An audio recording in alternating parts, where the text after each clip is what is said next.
जय जिनेंद्र, welcome back to my channel. आज मैं आपको जैन आचार्यों की गौरव गाथा जो सुनीति जी महाराज जी द्वारा लिखी गई है, ये पूरी बुक सुनीति जी महाराज जी द्वारा लिखी गई है और मैं उनमें से जैसा लिखा हुआ है वैसा ही आपके सामने एक केवली काल के विषय में स्पष्टता और केवली काल के जो प्रथम महापुरुष हैं गौतम स्वामी जी के बारे में आज ये वीडियो आपको शेयर कर रही हूँ।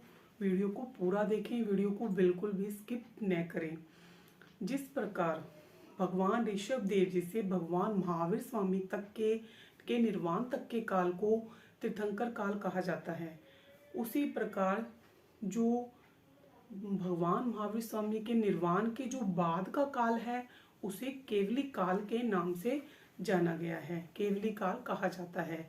वीर निवान संवत 1 से वीर निवान संवत 64 तक के काल को केवली काल के नाम से जाना जाता है। चाहे वो श्वेतांबर परंपरा हो, चाहे वो दिगंबर परंपरा हो, भगवान महावीर स्वामी के बाद जो थे इंद्रभूति गौतम और सुधर्मा स्वामी और आर्य जम्बू स्वामी, ये 3 जो हैं केवली माने गए हैं। मतलब दोनों परंपराओं में इनको ही केवली माना गया है। यद्यपि इंद्रभूति गौतम जो थे वो भगवान महावीर स्वामी के बहुत ही ज्येष्ठ मतलब सबसे बड़े और सुशिष्य रत्न थे, लेकिन फिर भी तीर्थंकर का जो उत्तराधिकारी बनाया जाता है उसका जो पद है वो सुधर्मा स्वामी जी को दिया गया।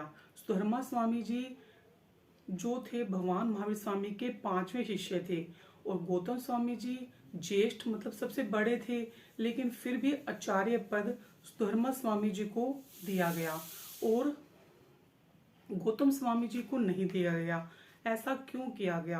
गौतम स्वामी जी को इसलिए नहीं दिया गया क्योंकि गौतम स्वामी को भगवान महावीर स्वामी के निर्वाण के समय रात्रि के प्रत्युष काल में ही उन्हें जो है सर्वज्ञ सर्वदर्शी वो केवली बन गए थे, उन्हें केवल ज्ञान हो गया था और भगवान महावीर स्वामी का जो उत्तराधिकारी मतलब तीर्थंकर काल में तीर्थंकर का उत्तराधिकारी वही हो सकता है जो भगवान ने जैसा फरमाया है वैसे ही वाणी का अनुसरण करे।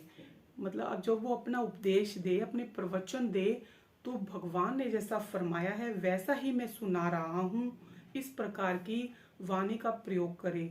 लेकिन जो सर्वज्ञ सर्वदर्शी जो केवली हो जाते हैं, जिन्हें केवल ज्ञान हो जाता है, तो वो ऐसा उपदेश नहीं दे सकते जैसा कि गौतम स्वामी भगवान को हुआ। तो वो इस वाणी का प्रयोग करते कि मैं ऐसा कहता हूँ, मैं ऐसा देखता हूँ, क्योंकि वो केवली हैं, वो चराचर जगत के ज्ञाता होने के कारण भगवान ने जैसा फरमाया है वैसा ही मैं कह रहा हूँ। इस वाणी का प्रयोग नहीं कर सकते थे क्योंकि वो स्वयं केवली थे, केवली सब कुछ देख सकता है, तो वो अपने प्रवचनों में इसका प्रयोग नहीं कर सकते थे, इसीलिए उन्हें नहीं बनाया गया। क्योंकि सुधर्मा स्वामी जो थे वो 14 पूर्वों के ज्ञाता थे, लेकिन वो भी केवली नहीं हुए थे, उन्हें केवल ज्ञान नहीं हुआ था और वो अपना प्रवचन जब करते थे तो मैंने भगवान से इस प्रकार सुना है ऐसी ही भाषा का प्रयोग करते थे।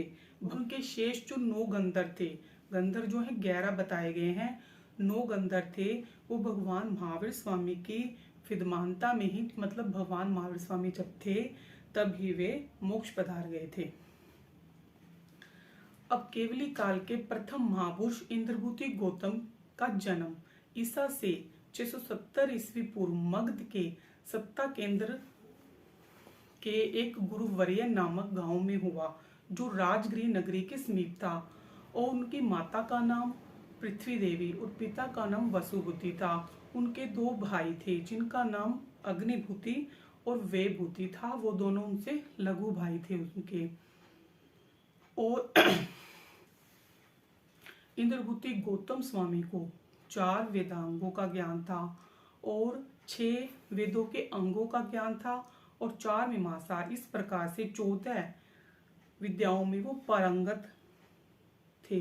सब जगह उनकी यश ख्याति बहुत सारी दिशाओं में फैली हुई थी और उनके 500 छात्र नियमित रूप से उनके पास आकर अध्ययन करते थे। इस प्रकार इंद्रभूति गौतम जो थे वो बहुत ही ज्यादा विद्वान थे और उन्हें उन विद्वान ने 50 वर्ष की आयु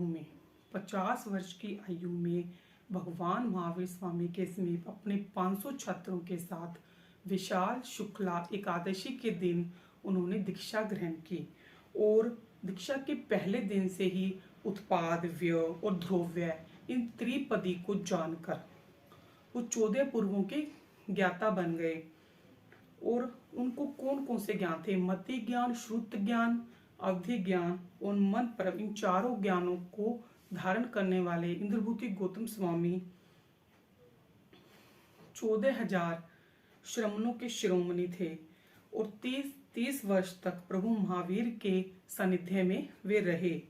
और उन्होंने भगवान महावीर स्वामी का जब निर्वाण हुआ कार्तिक बदी अमावस्या को, तो वे एक बार तो मोह से अभिभूत हो गए, उनके अंदर मोह भर गया, लेकिन थोड़ी देर बाद वो आत्म चिंतन में लीन हो गए। उनके अंदर चिंतन चलने लगा, क्योंकि जो महान आत्मा होती है वो ज्यादा समय तक महापुरुष कभी भी शोक नहीं करते, आर ध्यान में नहीं रहते।